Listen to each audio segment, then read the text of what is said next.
Cleat Sports Podcast. I'm one half of your host, Lucas Forstner. With me today is my co-host, Taylor Woelfel. What's up, T? Not much, Lucas. How are you? Doing good. We're getting into football season. Today we're going to be talking a lot about NFL, getting into training camp storylines. After that, we're going to get into the MLB trade deadline, which is only about an hour away, which is really exciting. We're going to get Taylor's live reactions to some of the final trades. He's going to go over all the trades that have happened as well, all the big ones that have happened. So yeah, we're just gonna get right into it. First thing we're gonna talk about are our training camp storylines to headline this NFL season, and that is on our graphic right now. If you're following on YouTube, you can see the graphic with us. So we're just gonna run down the line our top 5 NFL training camp storylines. I'm going to start with number 5. We're going to get into some contract disputes, some guys that are just doing their hold ins, and then some guys that did get their bag, they got their cash, they're ready for the season, ready to stick with their team that they're with right now. So we're going to get into some contract disputes, doing a little bit of that. Also, a big trade request. We're going to get into that just a little bit as well. At number 4, we have a bunch of stars returning from injury this year. Guys that either played part of the season, got injured the back half of the season, or guys that just didn't get to play much at all last year because of an injury, but they should be back for week 1. So we're going to get into some of those big names, some people that everybody's excited to watch get back out on the field. At number 3, we have a bunch of QB competitions going on. There was one that was supposed to happen that's pretty much been decided, and that is our number 2 storyline, and that's the Raiders QB decision. We're going to get into that a little bit, and why they kind of chose that, or kind of made that decision. And then number 1, the biggest storyline of training camp this year, or this NFL season, we have 10 new head coaches this year. Which is just so crazy because that's pretty much a That's a third of the lot. league is going to have a new head coach this year. That's new culture, new schemes, new systems in place, like all these different things. No matter how many guys you returned for the year, you got a new head coach. It can change a lot of different things. Even guys that have been there for a long time can kind of throw a wrench in some things and can make things better too. So we're going to kind of get into all of that. All right. So those are our top 5 storylines for the NFL season heading into week 1 or just after week 1 of the training camp. So, Taylor, let's get into this. We're going to get into the number 1 storyline of the NFL season, and that is our 10 new head coaches. I'm just going to run down this list here. If you are with us on YouTube once again, you have a graphic pulled up. You can kind of take a look at that, give you a little visual to see where these new names and new places are. So, no particular order here. We have Coach Mike McCarthy. He's with the Pittsburgh Steelers this year, formerly with the Cowboys and our beloved Packers. We have Todd Monken, same division, with the Cleveland Browns this season. We have Joe Brady, already with the Buffalo Bills last year, but he has gotten a promotion. He's going to be the new head coach this year for the Buffalo Bills.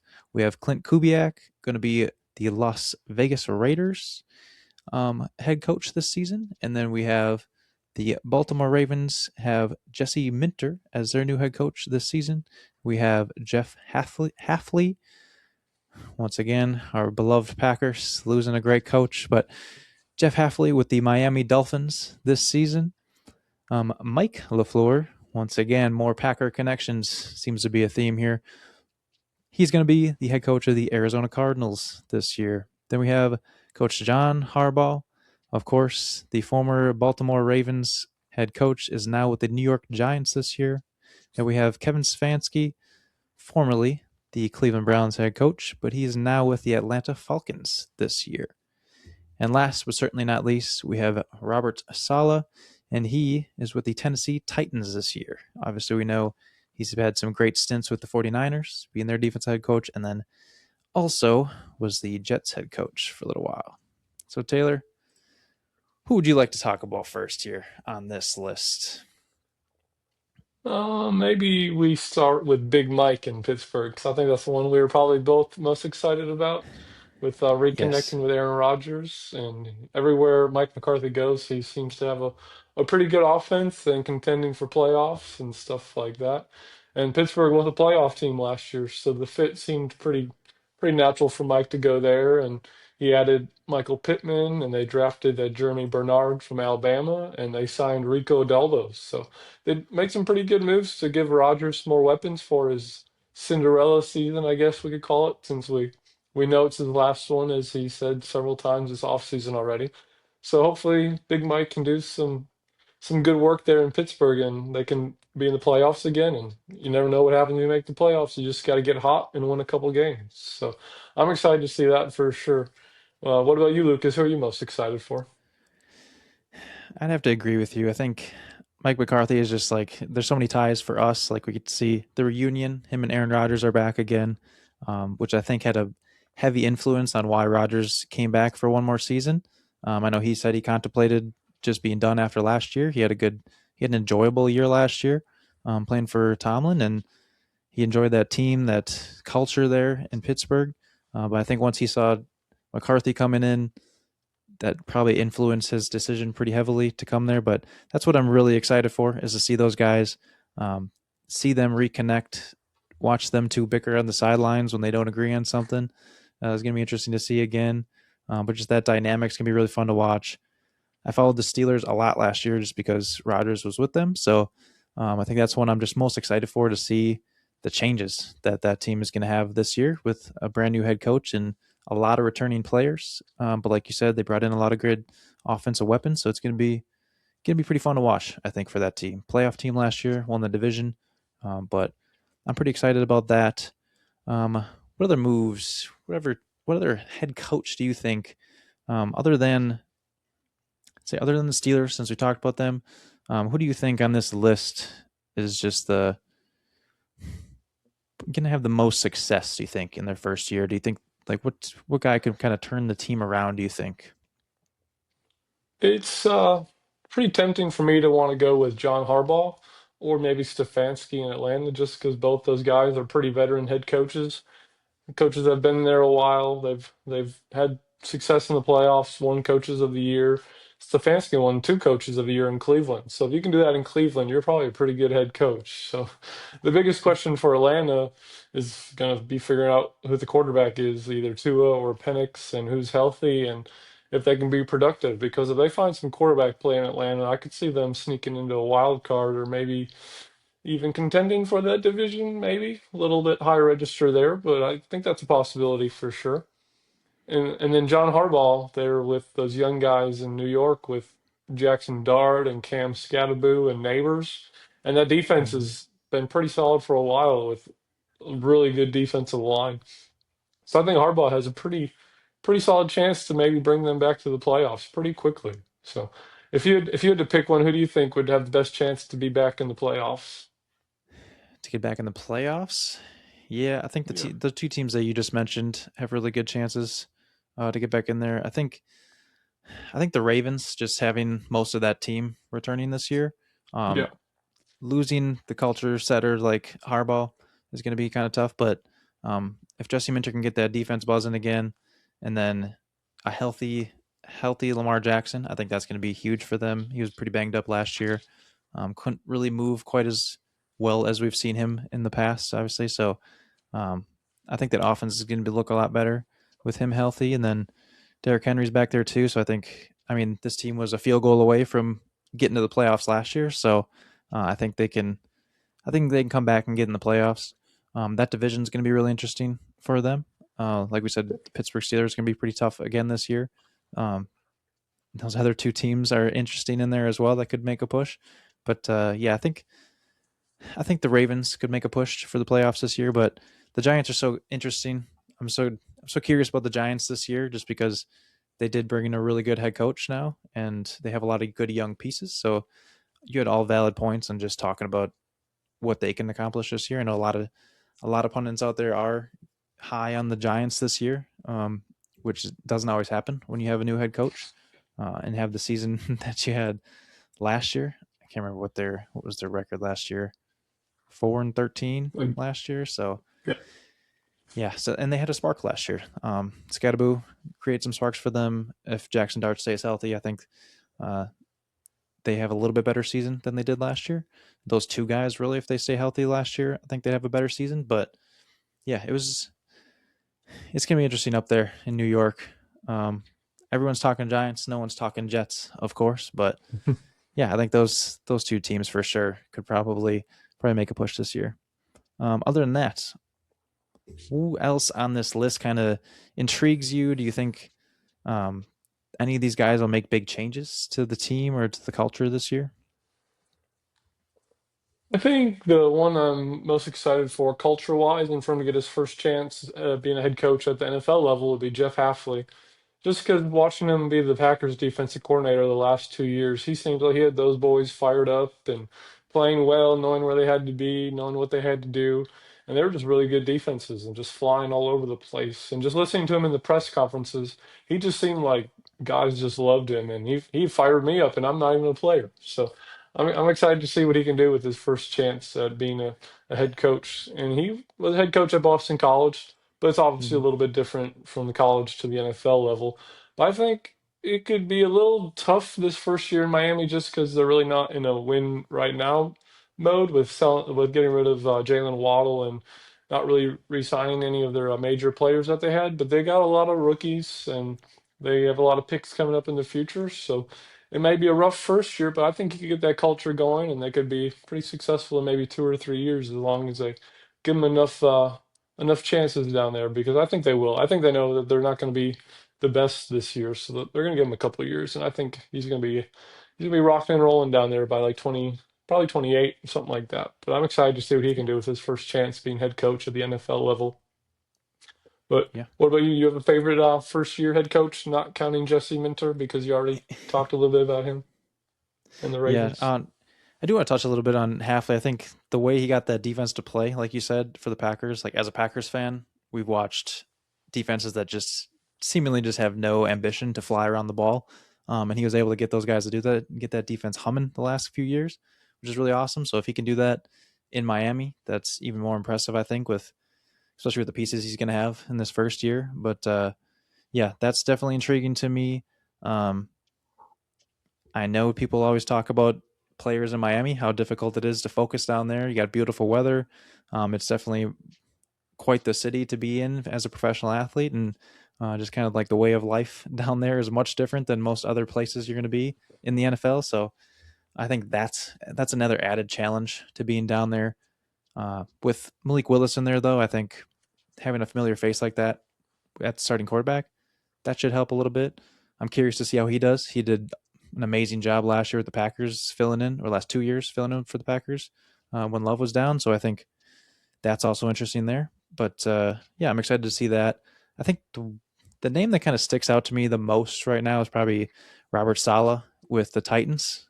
Um, did not go well when he was with the Jets as head coach his last stint, but he was one of the top guys to get a job this upcoming season. So him being in Tennessee, it should be interesting. You got a nice young quarterback there in Cam Ward, who could possibly have a breakout season this year. Would be pretty cool to see.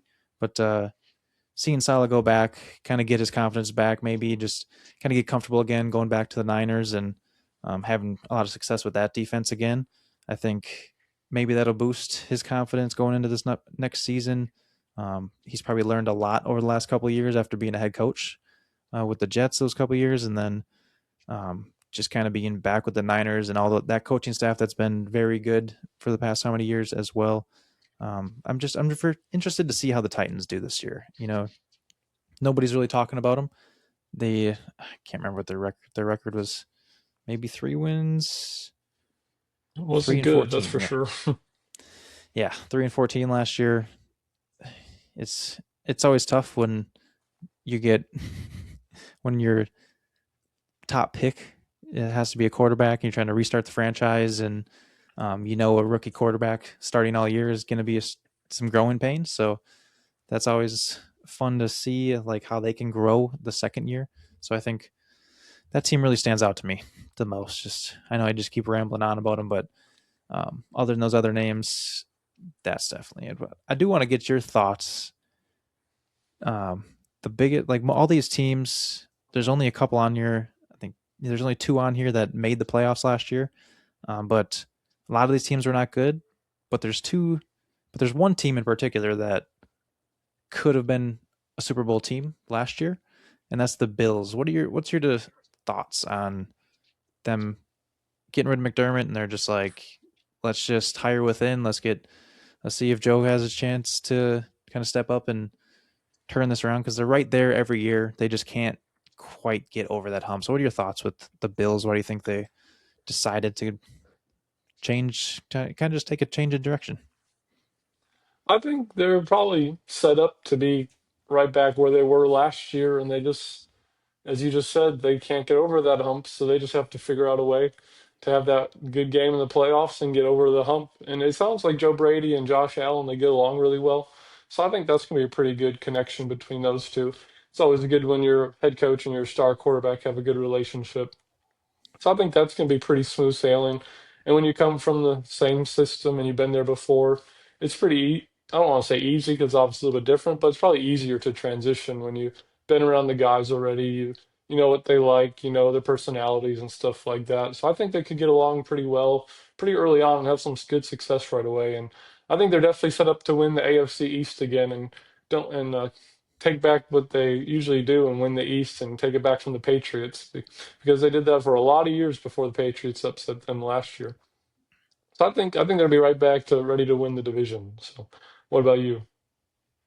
Yeah, that's a bold statement with the going on and trying to beat the Patriots this year, take back the division. I think it's definitely between those two teams. I don't think the Dolphins are going to make a push for that this year.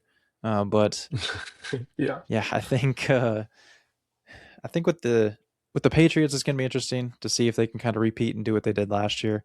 A lot of talk about their schedule not being that strong last year, but we'll kind of see this year. It should be a much tougher schedule for them, and I think just a little bit different look. Bills can pose some problems for them too. So I don't disagree with you. I think the Bills could make a push again this year. You have Josh Allen at the helm, so I think you're pretty much set on the offensive end as long as you have him. At least you always have a chance to win a game if you need it. So that'll be interesting. The defense is a kind of question mark right now, and now you bring in the offensive minded head coach, so that'll change some things too.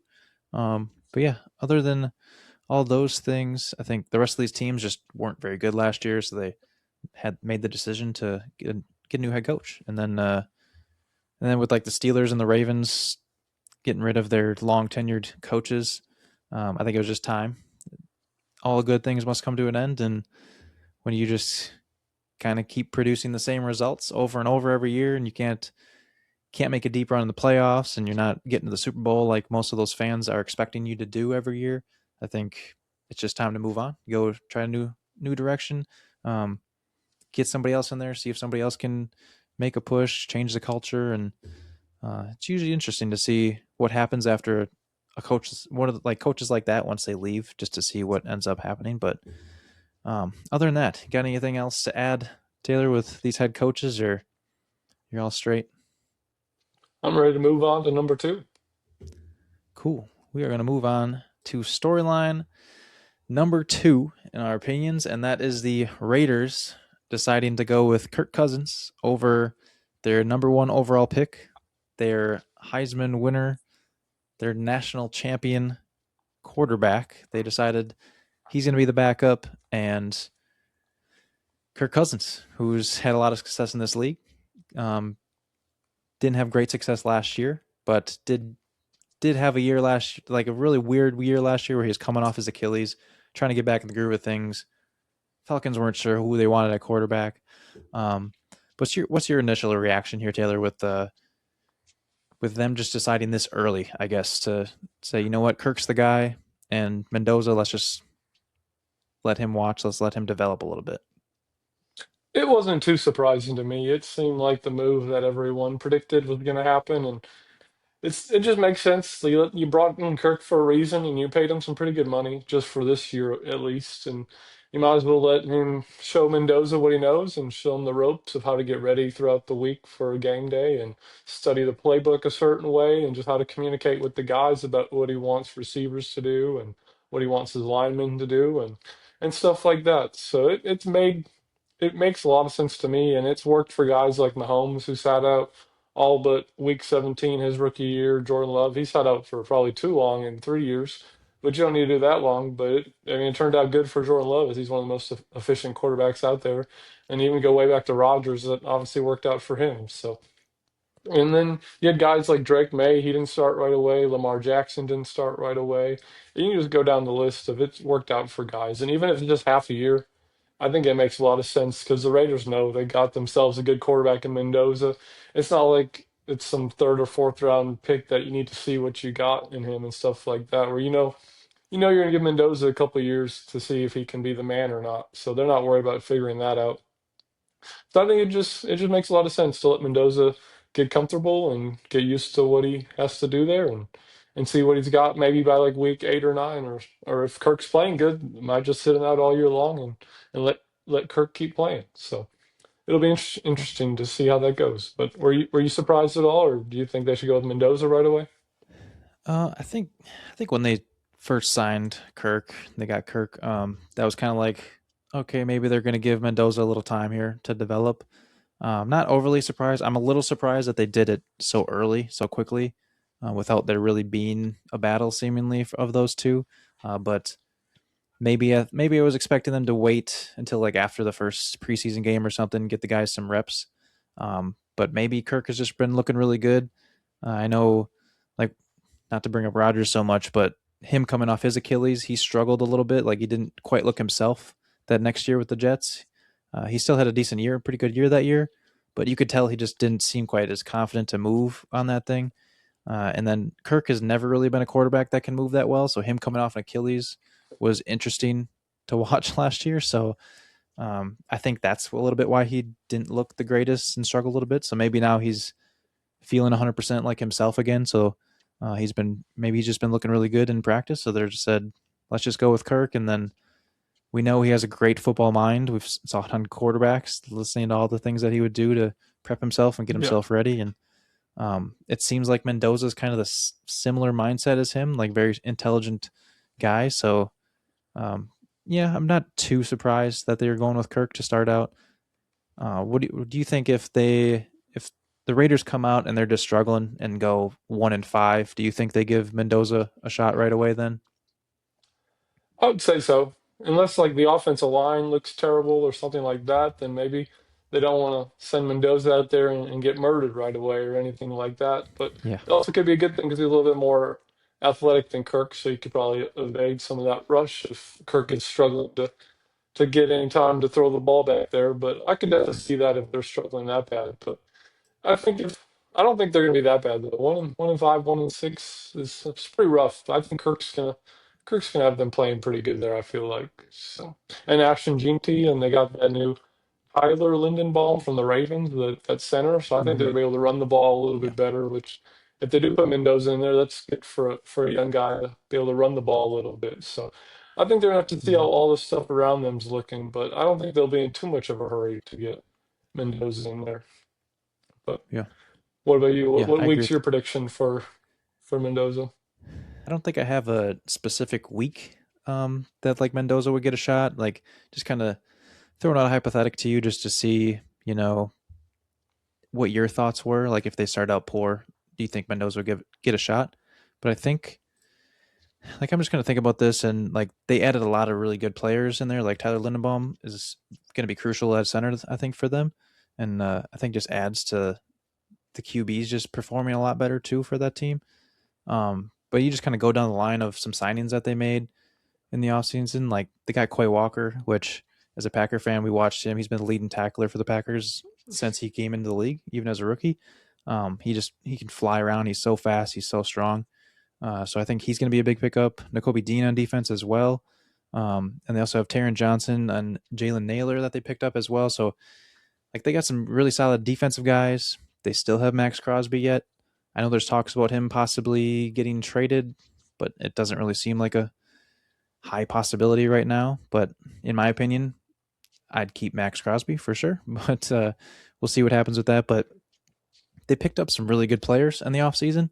I know there was a graphic showing all these players like a few months ago, and I'm like, this Raiders team's going to be pretty decent this year. And I don't think a lot of people have them on their radar just because of the whole QB situation, and they were not good last year. But with all those additions, and then I was checking their over under in the betting world, and it was like 5.5 win total. Like, I Ooh. think this team, I think this team can get to 6 wins in there. So a few weeks from now, if y'all are tuned in, we'll probably be hitting some bets for the season, some futures, and that's definitely probably number one on my radar right now is the Raiders 5.5. Maybe with the Kirk decision, maybe it already bumped them up. I haven't checked in a little bit since then, but yeah, I think this team is going to be a lot better um, than they seem to be, even just because they got the number one overall pick last year. But yeah, we'll see. Anything else, Taylor, for this discussion for them deciding to go with Kirk? Not really. Just because, as I said earlier, it wasn't too surprising. But I like that 5.5. It's a pretty good number. It's like Vegas knows what they're doing, and Mm-hmm. they put out some pretty good numbers there. So It's that'll be almost interesting like one to think about. it's almost like Vegas always wins or just knows what to do. They're It's pretty so good at weird. it. So It's weird. Just like yeah, my bets, just I feel like my bets should be hitting every time, and they don't. But you win some, you lose some. World Cup it's got the beauty me. of that's World Cup got me thinking I was the smartest guy in the world, and then 2 weeks in, that changed quick. But anyway, we'll get into sports betting a little bit later once the season actually gets started. We got some real games. If you want to do some betting on football, we got a game this Thursday, so go ahead and check out our episode coming up. It's going to be all about that. So next up on our list, on our head storylines of the training camp season, we have some more QB competitions. We just got into one that wasn't really competition at all, but three competitions that are going on right now. We're going to kind of talk about who we think is probably going to win these and who's kind of leaning towards that. There's a lot of reports coming out, especially the upcoming week here. There's going to be a lot of reports, but the Vikings, the Browns, and the Falcons all have some QB competitions going on right now. Let's just start off with the Vikings. Let's just talk about this a little bit. So we have Vikings brought in Kyler Murray this year. JJ McCarthy was their starter last year. That was his first year starting. He was injured his first year, his rookie year, so he couldn't get any starts in there. But what's your decision here, Taylor? Who do you think you would go with, and who do you think the Vikings are gonna go with in this case? this one's probably my favorite quarterback competition, just because I think it's probably going to be the one that takes the longest to get decided. Just because I think both could be pretty effective in that offense. Just with JJ, if he gets a little bit more experience and more maturity, I think he could be pretty solid in that offense with Kevin O'Connell and Justin Jefferson and Jawan John Jennings. Sorry, Jawan Jennings. Too many Mm-hmm. J words, and Yeah. then Jordan Addison. Like, there's a lot of weapons there in Minnesota. But I think it's going to be Kyler Murray to start out, just because he's got that first round overall draft pick pedigree. He's had some really good years in Arizona. He's still fast as could be. Like, he can run it. He'll take it to the house if he needs to. But I think from the videos I've seen so far in training camp, he's got the leg up right now. He's had some pretty nice deep balls in training camp, but I think he's got a probably pretty short leash. If he gets in there and he's pretty ineffective, say 4 or 5 weeks into the season, I think they're going to turn it to JJ pretty quickly, just because they still kind of need to know what they have in JJ if he has a chance to be the future or not. So I don't think they're going to wait too long if Kyler isn't playing well. But I think Kyler's going to take a good take take it. Oh, sorry, take a good chance on this opportunity, and he's going to be playing pretty good. So, what about Yeah. you? Who's your pick to win that job? As a Packer fan, I would love to see JJ McCarthy get another chance. He Yeah, can I was thinking that too.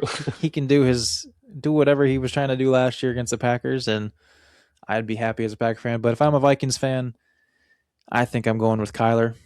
He's proven he can do it in this league, and even if like things aren't working out too well, he's so athletic that he can just make plays that other QBs can't always make. Right? There's only a handful of QBs that can really make some of the plays he can make.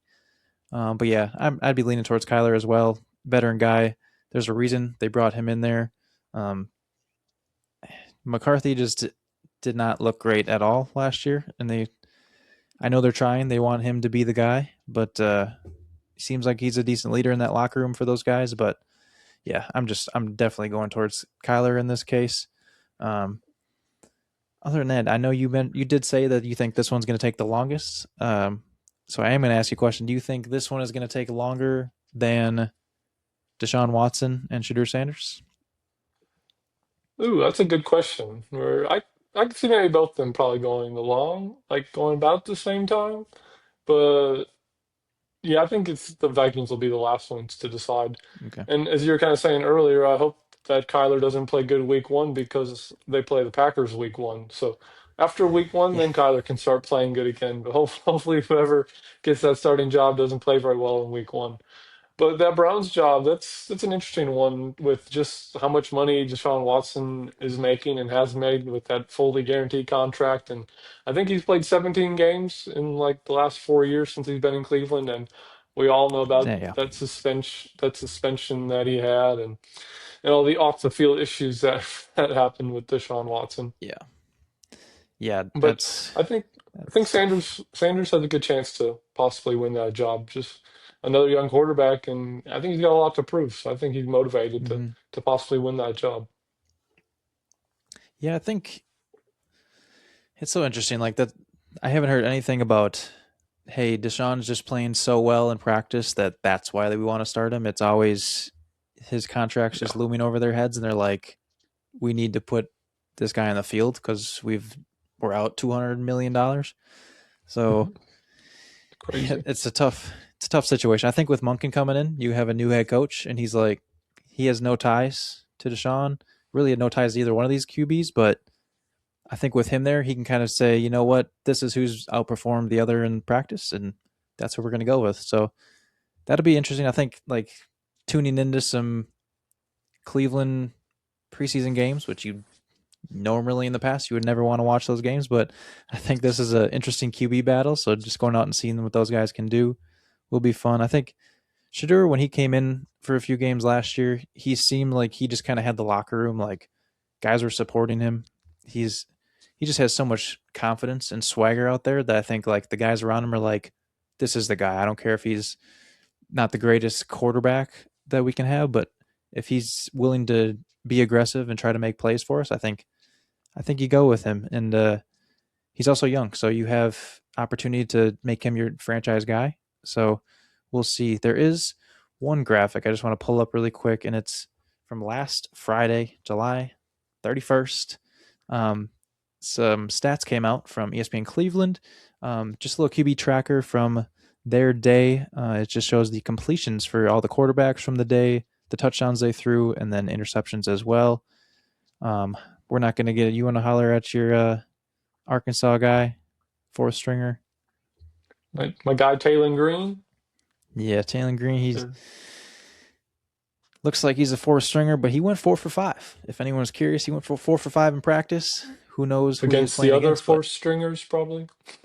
yeah, against a bunch of other guys, practice squad guys, he looks pretty decent. So if you want to get in on him, go ahead. But anyway, we'll get into the other quarterbacks. Dylan Gabriel's still there as well. Most people forget that he's there, but he went 11 for 17, threw one touchdown, threw one pick. And then Deshaun Watson threw 18 for 27. He had no touchdowns, but he threw one interception. And then Shadur Sanders threw 21 for 26 on his passes, and he did not have any touchdowns, did not have any picks. So, what does that stat tell us? Not a whole lot because it is from practice, but it kind of gives you a little bit of knowledge on just how many reps these guys are getting too in practice. So Shadur's throwing 26 passes and Watson throwing 27. That just tells us, okay, those are the two guys. They're trying to compete in this competition here. Gabriel getting 17 shows that he's still getting reps, but just not quite as many as the other guys. I will say what kind of stands out to me is Shadur doesn't have too many incompletions, so you never know, like, is he just dunking and diving, like just doing a little drop off passes, throwing in the flats, all these little things, or is he actually trying to throw the ball downfield? Um, he didn't throw any picks either, so who knows just how aggressive he is. So that's just a couple things from this. Anything stand out to you, Taylor, for just looking at this chat? Is this chart is not a lot, but Yeah, I agree with everything you said that it's pretty obvious that who the one and two is, and there's a true competition because those reps are pretty even. So I'd love to see the breakdown of first team and second team reps and how all that's looking, or if they're both mainly getting first team reps, or how all that's going. But nothing else you really can tell from that. But I think it's going to be a good competition. So I'm yeah, excited for preseason football to get started to really see these yeah, guys in more game action to really get a good comparison of what's going on there. So, but yeah, I yeah. think you would That's describe that perfectly. yeah, that's gonna be interesting how that goes. Those are probably the big two competitions right now. The two that I'm just the most interested in are those two. Um, for one for the Vikings, I have a preference as a Packer fan, as I mentioned before, who I want at quarterback, but we'll see what they decide there. And then Cleveland's just interesting because they've had quarterback issues for 45 years, so who knows when they're going to get that figured out. And they also traded away Myles Garrett, so we'll see what happens, see what that defense looks like as well this year. I know they still have a lot of studs on that defense, but um, they really got to figure it out at quarterback because they've had good defensive teams in the past. They need to figure it out at quarterback. So it'd be interesting to Yeah, see what happens. But they got some pretty decent weapons with those young running backs and some young wide receivers, and yes, Jerry Judy's still there, mm-hmm. and yeah, and then that Harold Fannin, he looked really good as a tight end last year as a young guy too. So they got a good Yeah, chance. yeah. I think they could have a better year than most people think. But those other three teams in that division I think, are all going to be very good this year. So it's going to be tough for them to make a jump. But we'll see. See if Munkin's got anything up his sleeve to outperform some of those other teams. But the Yeah, last QB competition we're going to talk about, um, well, there's could be two possibly, but we'll talk about the Atlanta Falcons, who are supposed to have a QB competition right now, but their two top contenders are injured. I think Tua might have been back today. He was dealing with something in his mhm. back. Is that right, T? Yeah, Right, some sort yep. of And Penix is back to light practice with limitations, like doing like the okay, 7-on-7 type stuff and things like nice. that. So he's getting closer. Gotcha. Yeah, we are recording on Monday, so if anything just happened today, we might not always catch it. So, but those are your two guys, Tua Tagovailoa, and then Michael Penix Jr. are the top two contenders for the Atlanta Falcons. Penix is pretty much in another QB battle this year. Having his injury too, that doesn't help his situation. He's had a lot of injuries in the past, we know, with his knees. So we'll see. We'll see kind of who comes out on top of this. This will be an interesting one. Um, you got a new head coach as well, and then you got Bijan back there. So it's like, as long as you have somebody to take care of the ball, make plays when they need to through the air, you have an absolute stud at running back behind you. So they Yeah. just got to figure out that quarterback situation.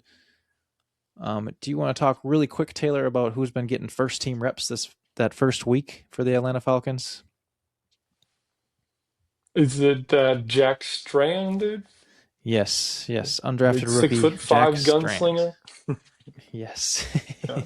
And I saw a picture of this dude. This dude is massive. 6 foot Yeah. 5, 240 pounds at quarterback. That is Yeah. a large human, which is kind of Big interesting dude. if he can stay on a roster, even though he was undrafted. Um, Yeah, it's kind of D2, fun to Division keep your two. eye on guys like that from smaller schools and things like that. From Minnesota State, Moorhead, a little D2 school. Like it's fun to Yeah, keep your eye on guys like that. yeah. It's always interesting. I think, is he from Wisconsin? This kid? I am not 100% sure, but that sounds right, right? Whatever that city I think was. so. Yeah, I think you Yeah, mentioned that he was Bloomer. from Yeah, Wisconsin. Bloomer, Wisconsin. So Shout out Bloomer, Wisconsin. You got yourself currently a guy at quarterback for the Atlanta Falcons taking he'll first get team some reps. reps in a week and a half from that preseason game, that's for sure. So Yeah, yeah, we would probably get to see him on the field. When you see this large human at quarterback, you're like, why don't they slide him over to tight end or something? But it'd be interesting. with this. I don't really have too much on this competition. You got Yeah. two lefty quarterbacks. Um, we've seen what Tua is capable of in the past. Penix is we haven't really seen much of him. We don't really know exactly what he can do, other than his college football run that he made, get to the national championship. We haven't really seen him play too many snaps in the NFL. So this competition will be interesting. Who they decide to go with. Do you have any? I won't say preference, but do you have any idea who do you think they might go with here, starting that week one? I think it's kind of like that same Kyler and JJ situation where they're going to let Tua get the chance first just because he's been around a little while. He's had some productive years. He's made the playoffs maybe twice, once at least, maybe twice. So I'm going to go with Yeah, that once for sure. veteran and let him see what he can do. And it's indoors, so we know Tua likes to play in good weather. So you're going to have a lot of good weather when you play indoors. And you have He the cannot. Saints Yeah, in that he division. cannot That's some be. more indoors. So, Sorry, I was going to cut you off. no, Yeah, you're good. Tua playing in Kansas City in January. Nah, you don't want that Uh, happen. So yeah, that keep was him indoors. tough. Keep him in the warm climate. Yeah. So I think it'll be interesting. I think Tua for sure will get this start. And then again, if Yeah. he's ineffective pretty early on, he'll get the relegated to the backup quarterback pretty quickly. But we'll see what Okay. happens. Yeah, I don't really have too many thoughts on this competition either. I feel like they're probably going to go with Tua just because he's a little bit more of a proven vet, and a lot of guys praise him for all the deep passes he can make. He's just he's got a pretty strong arm, so we'll see what they do. I have no idea what they're really going to end up doing here, but I'm leaning a little bit more towards Tua right now in this situation, but we'll see. And then the Yeah. last kind of QB, I don't know if it's really a competition at the moment, but Jacoby Brissett was the guy for the Cardinals last year. We'll see. I think that Gardner Minshew is over there as well. Yep. But they have Carson Beck too, so we don't really know too much about him. It's always fun when a well-known rookie name is out there, so we'll see if he can do anything for them. So it could be a little competition out there. We'll see if during the preseason games or anything, if any of those guys stand out. Be kind of interesting to watch and follow that. I know Brissett was trying to get his contract all figured out too to start this year, so we'll kind of see what happens. But anything on that Cardinals QB room? Do you? No, I pretty much guarantee Brissett gets the start, at least to start out the year Yeah. and first probably 10, 11 weeks. But if they're, say, 1-9 or something like that, I don't see why they wouldn't give Beck a chance because then if Hmm. he's good, you don't need to draft a quarterback early on in the first round next year, and you can let Beck get another year of run and stuff like that. So I think they probably will have a pretty rough record. So I think Beck by the last 4 or 5 weeks, I think he'll definitely get some chances to play and see if he can do anything because that just seems smart, in my opinion, to see if you have possibly anything to be a future quarterback there or not. So Mm-hmm. Yeah. Yeah, I agree with that. I think Brissett's going to be the guy for a while. He beat out Kyler pretty much last year for it, so we'll see. They're going to give him another shot this year, see what happens. But we'll move on past these QB competitions. Talked about it long enough, I'd say. And in a few short weeks, we'll find out which quarterback will end up starting week one. And it can always change throughout the year. Injuries, guys don't perform well. QB position is always questionable in some of these teams. So we'll see what happens. But anyway, we're going to get into our number 4 storyline, and that is the Stars returning from injury. I'm going to let Taylor kind of take this one a little bit, kind of name off some of these guys, what injuries they had this past season, and their expected date. I think most of these guys that we're going to mention should be back for that week one. They're already out practicing and everything. But who do we got yeah, coming back this upcoming season? some of the big guys that most people would know would be Pat McAfee, Patrick Mahomes. He is coming off that torn ACL, and he's practicing already. He's looking like he'll be likely for week one for sure. And then a guy not likely for week one, but Micah Parsons, they already said he probably won't be back till week six. But that makes sense when you're a edge rusher like that. You need to be explosive as could be. So there's no need to rush him back and possibly re-injure himself. So you want to make sure he's rested and ready to go and 100% by the time he gets back on the field. And they need him for the playoffs. They don't need Micah for the first 5 weeks of the year. They need him in January and February. And then it's kind of crazy. Him and Pat Mahomes got hurt on the same Sunday last year, Week 15. Like Was yeah, that was a pretty sad day in the football world when both those stars went down. I But didn't realize that was the same day. I just know yep, I just remember watching Micah go down and was like, oh no. yep, that Yeah, was a depressing moment. Packers were not the same after that, And sadly. I was hoping maybe Rashawn Gary would have started taking over, but we all yikes. know how we all know how that went this past season. But Cowboys, you enjoy him. He's all yours. Anyway, moving And, on. Next stars that are out. back to a couple dudes that tore their Achilles at the end of the year with Daniel Jones. It was probably like week 13 or 12 or 13, something like that. He tore his Achilles, and then George Kittle did that in the playoff game. And both those guys are actually on track to play week one, which is pretty amazing how fast these guys can come back from a major injury like that now, which is not Yeah, confirmed yet, but they're all on the right track and practicing and looking good, which is amazing. yeah. That's a quick turnaround for an Achilles. Like this Yeah, is. I know the Achilles has been very prominent injury lately these last few years, but crazy that those guys are coming back for week one already. But yeah.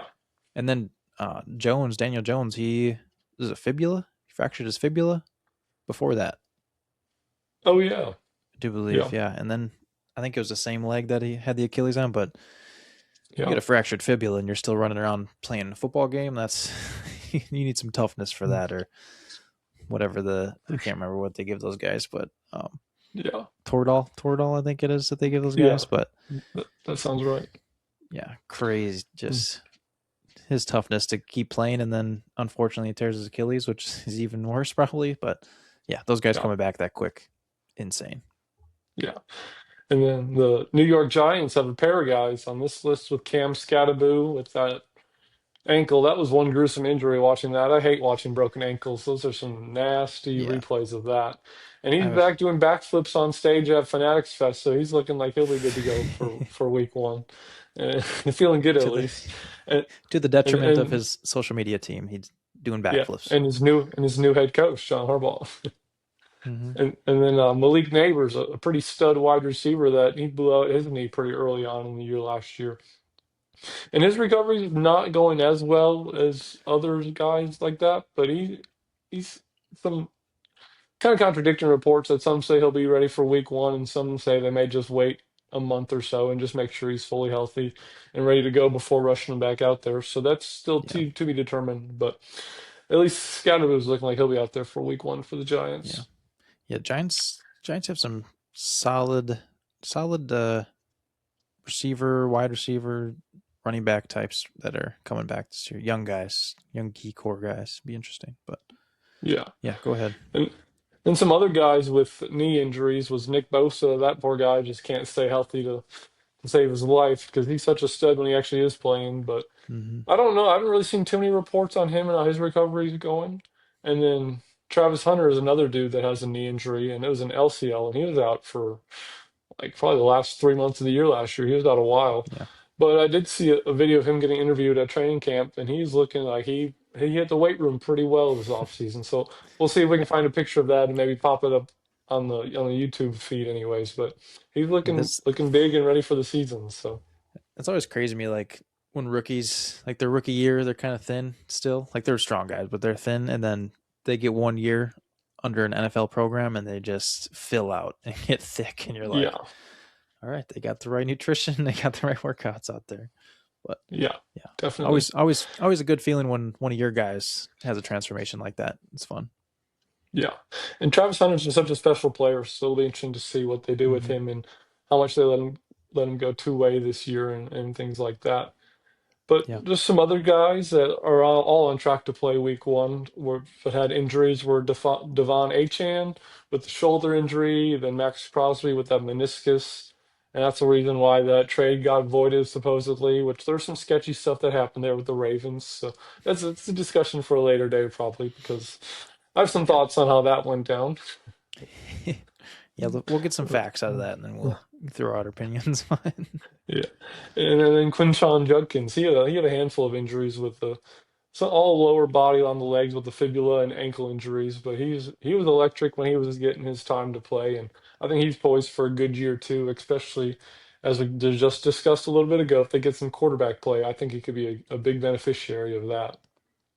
But those were Yeah. probably the biggest names that we had listed. Was there any others that you could think of at last second?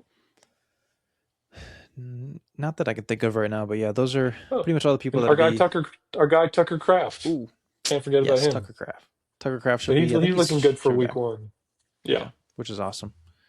yeah, But that can yeah, he is a monster. So having him back is gonna be nice. And then yeah, I think the only one that we named off was Micah Parsons. That's not gonna be back right away. But like you said, doesn't need to come back in the first 5 weeks. It's not gonna yeah. make a huge difference during that time. So yeah, but yeah, those are all your stars kind of returning back. Obviously, like the most prominent names like Patrick Mahomes, George Kittle, um, Daniel Jones. If you're a Colts fan, that's an awesome name to hear coming back. And then as a Giants fan, Scattaboo and Neighbors coming back are huge. So yeah, just awesome stuff. Quishon Junkins too, having him back for Cleveland's gonna be awesome too. But yeah, other than that, those are just your stars coming back this upcoming season. You should be able to see them week one. But Yes, sir. that wraps up our stars that are returning from injury, and we are going to move on to some contracts, a little bit of some disputes, some guys that got paid this offseason right before training camp as well. Um, Taylor, what you got here for just some? So we can go into the contract extensions. Let's talk about some guys that have gotten paid and are ready to go for the year. Well, we want to start with the guys that actually did get paid, or the guys that want to get paid. Whatever you prefer. You wanna get into whatever one we'll talk about. We'll start with the first one that brought this idea to our minds, and that was Vita Vea asking for a trade from Yeah. the Tampa Bay Buccaneers. He's getting Mm-hmm. paid around $17 million this year, and he's looking for a pay raise and an extension, especially after guys like Jalen Carter, who just got paid 4 years and $154 million. So that's Yeah. $38.5 million a year, I believe. Quick math. So Vita Vea is looking for a little pay raise to get from 17 probably to like closer to 30 or something like that, because that's a Yeah. pretty big disparity between two pretty good defensive tackles. Even though I know Vita Vea is a little bit older, so but that's probably why Yeah. he wants to get paid, is because he's a little bit Yeah. older. But And yeah, I mean, that guy's a game wrecker. So if you can sign Vita Vea, you're gonna want Vita Vea. So we'll see. I know there was a report about the Rams possibly looking into that, and any LA team right now does not need any more star players on their team. is that a Baseball, preview to the football, trade deadline? yes, absolutely. But yeah, so I think Vita Vea staying in Tampa would be awesome. Been there for a long Yeah, time, so able to just take care of your guys. They've done so much for you. Get them paid, take care of them. You'll have them for another handful of years, hopefully. So, just one of the best D yeah, tackles in the league. Like you said, Jalen Carter getting paid, pay Vita Vea. Like it's pretty simple in my eyes, just to keep your guy. Tampa, for some reason, right now is just having all kinds of little things like that pop off before the season. Um, which I guess if you want to talk, we can chat a little bit about Baker not getting paid either, or not being able to strike a deal here before the season. And I know we're big Baker Mayfield guys, so we'd love just him coming out and being honest and being blunt with everybody. So him just coming out and saying, we weren't able to make a deal, and I told them if we didn't make a deal before training camp, then don't worry about it until after the year. Which is just that's a football guy right yeah. there. He's just, you know what? Let me Hmm. just prove to you why I deserve to get paid, and hopefully they figure it out. But I know there were some reports Hey, about. Go ahead. I say, and I was before we move on a little bit farther from that interview where he said stuff like that, where he like felt disrespected and so on and so forth. He did not hold back much at all in that interview, and he pretty much ended it with a mic drop, saying it's only going to get worse from here. It's insinuating like y'all didn't want to pay me $50 million a year after I ball out this year. I'm gonna be getting 55, $60 million after this year type of thing. So he was just mad. He got offered 2 years and $100 million, but he was That's what it looking was. for a longer term deal. Like he's probably looking for 4 years or so just to get some more security because he's I think like 33 years old or 32, something like that. So he's getting a little Yeah, bit more up there. So he yeah, was just low looking for that thirties. longer term deal. Yeah, yeah. I think for both of those guys, like just pillars on both ends of the field for you. So in my eyes, as someone who's not really a Buccaneers fan by any means, I think they should just pay that guy. Like pay both of them. I think Baker proved to you that he's the guy for you, and Vita Vea has been there a long Yeah, time, wrecking games for you. So I don't understand why you don't want to pay these guys. But I was just checking quick. Baker's 31, so 31. they have some years left with Baker. So Yeah. I They could think do a I think 4 year deal. That's gonna be most of the rest yeah, of his prime. Like that'd be fine. yeah, yeah. I mean I mean Baker's absolute dog. Like he goes out there and competes. He's obviously like he looks like he's beloved in any locker room he steps foot in. So having that guy a quarterback, so many guys are going to just elevate their game too. So um, Yeah. between those two guys, Buccaneers, figure it out, get it done. These are your guys. So Keep your stars in town. yes. But we can talk about more Anyway, happy things now and guys that actually did get paid before we get back to more hold-ins and stuff like that. yeah. So one of the guys that just recently got paid was Chris Olave, the wide receiver for the New Orleans Saints. He got 4 years and $124 million. So it's a pretty nice payday, $31 million a year. That brings him pretty high up there in the wide receiver rankings of guys that got paid. And Mm-hmm. then I mentioned Jalen Carter already. And then Kyle Pitts, he also got 3 years, $54 million from the Atlanta Falcons. He had a pretty good year last year after some disappointing years. He came on strong as a rookie and balled out and then kind of had some rough years. But he looked good again last year, and they thought the same thing with giving him a 3 year extension and $54 million. Yeah. And a running back, oh, sorry, do you have anything you want to add to that? No, I think those are both. I think those are all really like fair deals for those guys. I think they're more than deserving of that kind of money. So, like Yeah. sometimes you'll see some signings out there, and you're like, "What is that team doing?" And I don't get that feeling from any of the ones that we've mentioned so far. So I think that's a good thing. But yeah, go ahead Yeah. with our next guy. A running back got paid, which has been happening more and more the last couple off seasons than previously. So that's good to see the running back get valued again. But Devon Mm-hmm. Achane got 4 years and $68 million. So that's a pretty good contract for a running back, Yeah. which leads to two of the running backs that are looking for extensions and two of the best in the league, with being Bijan Robinson and Jahmyr Gibbs. Both Mm-hmm. those guys are kind of holding in. Gibbs saying he kind of has a little bit of an injury right now, kind of like how Micah did last year, but not really practicing. And yeah, the quotation marks for sure. And, Anyone not watching? but Yes, in quotes. All these guys have injuries when they're waiting to get their contract figured out. So got to some yeah, tweaks. They got to take care of some tweaks. But yeah, yeah, it is awesome to see some running back or one running back, I should say, that getting paid a good amount. I'd say too for a couple of years. yeah. If I were to guess, I think Gibbs and Bijan will be getting paid real soon because those guys are just home run threats anytime they hit the ball, or anytime they hit the ball. I'm thinking baseball over here, my bad. Anytime they have the ball in their hands, like they can catch it, they can take it from the backfield, and then just like that, they're going 80 yards and you can't catch up to them. So I think those guys will get paid real soon for sure. Yeah, yeah, I agree with that. I don't see why you don't pay those guys. I understand a little bit about the Vita Vea thing, but no matter what, just pay your guys as if you know they're gonna come out and perform for you. So Yeah, get it done. And those are like those two running backs could have amazing seasons this year as well. yeah, Especially Gibbs not really sharing the ball anymore. So yeah. yes, they could be so deadly for those two teams. Yeah. And then just two other guys that I know that are kind of looking for new deals. They haven't really said they're holding in or holding out or anything like that yet. They reported to camp and everything like that, so that's good. But Christian Gonzalez, the cornerback for the Patriots, he can shut down whole half of the field and just live on an island over there, and he's shut down your number one receiver. He's so good.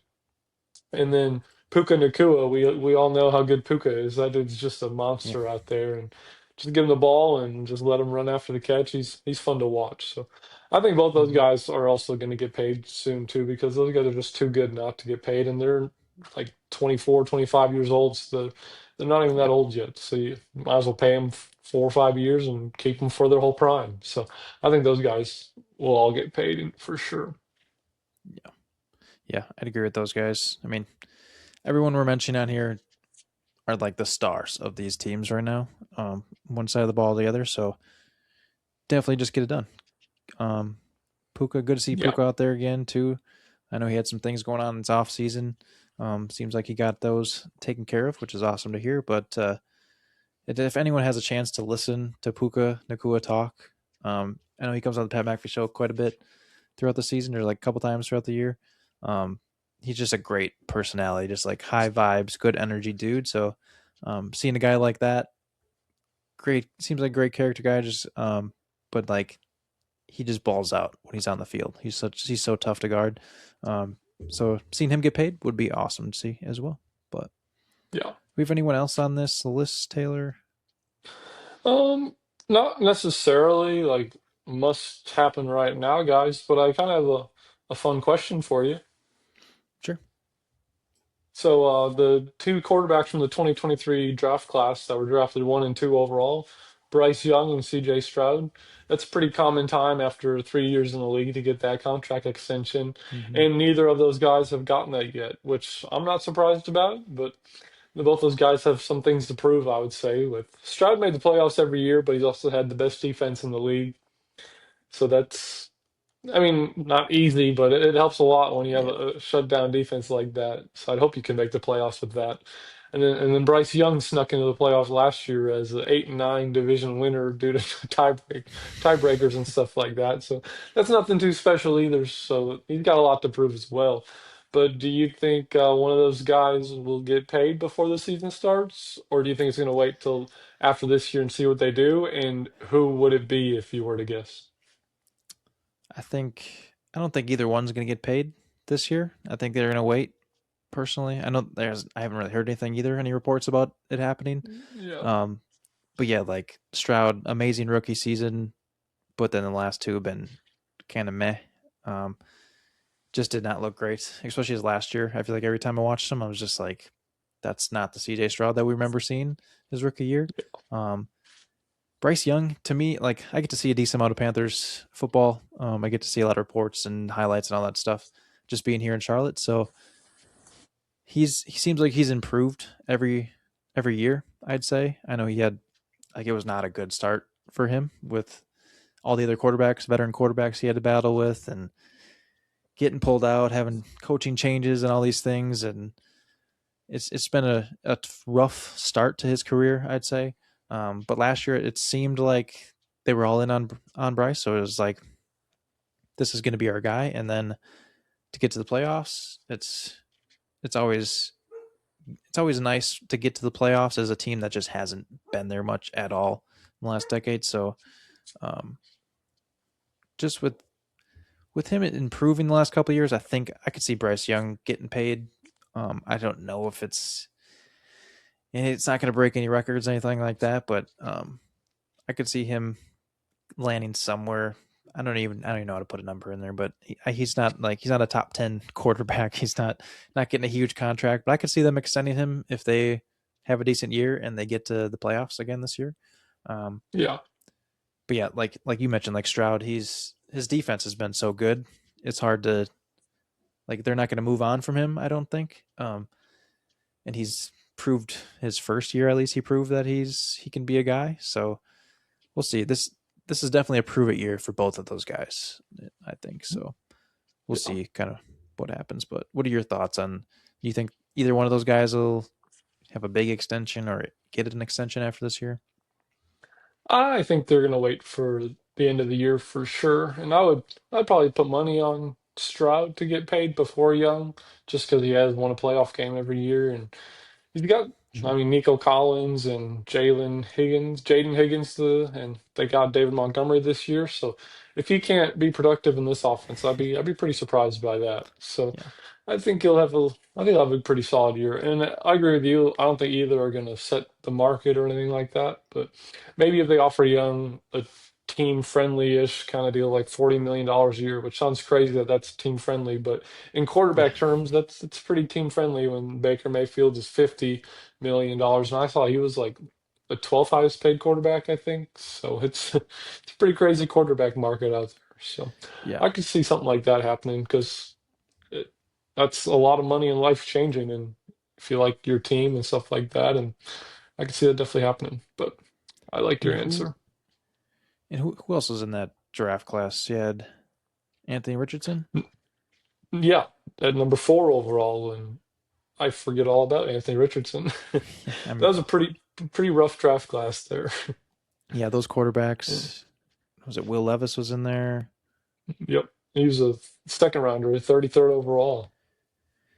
Yeah, I mean, That's when the Titans took borderline. back-to-back second-round quarterbacks, back-to-back years of Malik Willis and then Will Levis the next year, both in the second round. So, Yeah, this is nuts.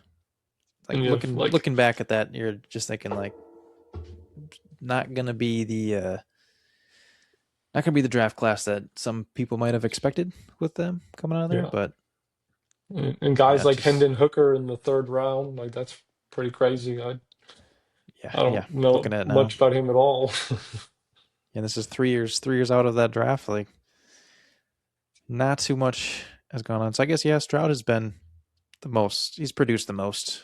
He had the Yeah. most success. I think his situation is definitely much better coming into the league than the other ones. But yeah, like Bryce Young hasn't really had weapons around him or a decent line for him until like this past year. So we'll see what happens there. But yeah, I think it's a big year for those two quarterbacks. I think make or break season. Show us what you can do, and we'll kind of see what happens. But yeah, that Yeah, was a good for point to sure. bring up. Just a couple guys that are just kind of like, hey, are we going to pay these guys? Are we going to keep? Are we going to continue with these guys that we've kind of turned the franchise over to since they were rookies or not? But yeah, it's going to be Hmm. interesting for them. But anything else to add? Any other contracts worth forgetting about or disputes we're forgetting about in the league? No, that's pretty much all my thoughts I had on the football topic for today. Cool. Awesome. Well, for those of you still hanging in there with us at the end of this episode, this is I know we went on some tangents here, but just gonna pop up our graphic one last time. So these were our 5 NFL training camp storylines. Um, number 5 being the contract disputes that are going on still. This happens every year. Guys been holding in a lot the last few years. But yeah, guys just kind of try to get paid. They're not going to go out there and risk getting injured before they get paid. So, um, from a personal standpoint, you can obviously understand why these guys are do what they do to make sure they're taking care of themselves and their families. So, but this happens every year, and it's always interesting to see the situations that unfold. You can kind of see a little bit behind the scenes and how franchises treat their players and how they go about business. So it's always fun to see. And our number 4 storyline was all the stars returning. Patrick Mahomes, for all you Chiefs fans out there, should be back. He's looking decent out there. He's moving pretty decent. So having him out there, you guys are always contenders when you got him at sitting behind center. And then number 3, we have QB competitions going on. The Vikings, the Browns, the Falcons, all those QB competitions going on right now. We'll learn more about those as the weeks progress, but interesting to say the least for some of those teams. And I know we shared our opinions on here, but we'll see what happens with those teams. And then number 2, we had the Raiders QB decision. They're going with Kirk Cousins. They are going to have Mendoza sit the bench a little bit, sit behind Kirk, learn from him, develop. I mean, he can still probably get a decent amount of first team reps this training camp season, maybe. At least get a few reps to kind of see what it's like and all that. But I think if he's behind Linderbaum, that'd be awesome for him to learn with that center. But yeah, so that's number 2 storyline, and then Number one, 10 new head coaches this year. It's going to be an interesting year. Every year there's coaching turnover, but this year has been so much. I don't know if that's a record or not. It's got to be close, but pretty much a third of the league is has a new head coach. So we'll see. It's going to be interesting for all you teams that have a new head coach this year. Lucky for us, we got Matty LaFleur at the helm running the show for the Packers. Good to go. All right, guys, that's enough about NFL football. We're going to get into the MLB trade deadline, which just happened a few minutes ago. So we are going to get some of Taylor's takes, the top trades, winners and losers from the trade deadline. He may sound a little depressed in this ending here, this video, but our Milwaukee Brewers seemingly do not care how the end of the year goes here. They don't want to make any big moves. They said they were going to make some aggressive moves and have not. So we're going to jump right into it. Taylor's going to talk about MLB trade deadline, what's going on, how this finished up here, and now no more trades are allowed. All right, I'll try not to sound too depressed over here. So it was a pretty crazy trade deadline. So at least there was a lot of action. And I was just sitting here checking my phone every time we got the MLB update. I'm like, oh, what did the Brewers do? And it was just nothing until the end of the day when we'll start with the Brewers right away. They made one trade or two trades at least. One was for Dustin May and JoJo Romero from the Cardinals, which are it's an okay trade, but it's nothing groundbreaking at the same time. Dustin May is a pretty solid starter. He's got like a 4.3 ERA this year, and then JoJo Romero's a good reliever, so it'll be a good addition to the bullpen. But we didn't really need a number five starter in the rotation because we already have like three guys that could be the back end of the rotation. So I was hoping they'd go be aggressive and get like a 2-3 starter in the rotation, something like that. And then they also traded for Antonio Sensatella from the Rockies, who is also another reliever. So they at least bulked up the bullpen a little bit, but nothing too crazy or aggressive like the GM said he might be. But other big trades that I really liked from this trade deadline were the White Sox. The White Sox were pretty active, which they're one of the surprise teams of the year and in first place by a couple games in the AL Central, so that's pretty awesome. And they made a good trade to get Luis Castillo from the Seattle Mariners because they needed some pitching help. Castillo's a veteran, been there, done that, has some playoff starts under his belt, and he's under a contract for next year as well. So that's a big move for the White Sox. And we'll unfortunately touch on Tariq Skubal real quickly, going to the Los Angeles Dodgers, which, if y'all were paying attention to our social media feeds at all last year, that was unfortunately what my guess and prediction was, and it ended up being true. They gave up three prospects, two of them in the top 70 in most general prospect rankings. So it was a pretty good trade, but I don't think it's anything the Brewers can afford. So it's interesting. I'd like to know what the Brewers are offering and stuff like that for Skubal, but sadly, he's a Dodger, so the Dodgers are loaded up and like pretty much like plus 120 to win the World Series. So that's pretty crazy odds when you're talking about futures like that. But that's just how good they are right now. And then the Tampa Bay Rays, they were an aggressive team this deadline as well, which is cool because that was the storyline from last week's MLB podcast was what small market team is going to be aggressive, the Brewers or Rays, and luckily for the Tampa Bay Rays, it was them. And they got Freddie Peralta from the Mets. They gave up three prospects for him. And they also got Liam Hicks from the Miami Marlins, who's a catcher slash first baseman. He's hitting like 280, got like 14 home runs this year, and just a solid middle of the order bat. And he's under control till 2030. So it's a long term piece that they can keep in the lineup for the next 3-4 years. So I was happy to see the Rays try to do something because they're in the number one seed in the AL right now. So they are trying to bolster that. And then a team that's always active would be the New York Yankees. They got Luis Garcia from the Washington Nationals, who is under contract for next year as well. And he's hitting 283 this year with 23 bombs, and he's leading the MLB in slugging percentage. So that's a good bat to add to the middle of the order as well. And you'll have that for next year. And they gave up four right-handed pitching prospects to the Nationals, which everyone knows the Nationals need pitching. So it's pretty funny to see them take a trade with four right-handed pitching prospects. And then the Yankees also got Heliot Ramos from the New York Giants. Football on the brain now. but San Francisco Giants. And he's a right-handed hitting outfield, pretty solid player. He's a rental. He'll be a good depth piece there with all the injuries that they have going on right now. And then we got Casey Mize to the San Diego Padres at the last second. That just came out right at 5 o'clock as the deadline was wrapping up. So that was a guy I really wanted the Brewers to make a move for. His numbers are as good as Skubal this year with a 2.7 ERA. And he's a rental, so he's not going to cost that much prospect wise. And it would just have been a good addition to put behind Mizorowski and Kyle Harrison. He would have been a nice three in the rotation. But he's on his way to San Diego, which was a good trade. And then the Chicago Cubs, they had a good deadline, which makes the Brewers not doing a lot even worse because the Cubs needed pitching and they got three pitchers that are all probably going to be in the rotation. And Kevin Gausman from the Blue Jays, who's a good veteran, he was started 2 games in the World Series last year, so he's got a lot of experience and a lot of good years of good production, so he'll fit in well there. And they also got Clay Holmes from the New York Mets, along with Tyrone Taylor, an outfielder. He'll probably be like their fourth outfielder type of thing, like fill in if someone gets injured and stuff like that. And they also got Braxton Garrett from the Marlins, who's not as good as the first two, but those first two guys could be the Cubs probably somewhere in their top three of the rotation and starting playoff games for them come October. So I'd say the Cubs had a really, really good deadline, which is painful to say, but I have to be honest on here. So. And then, other than that, one of the other big trades was Adley Rutschman, former number one overall draft pick back in 2018.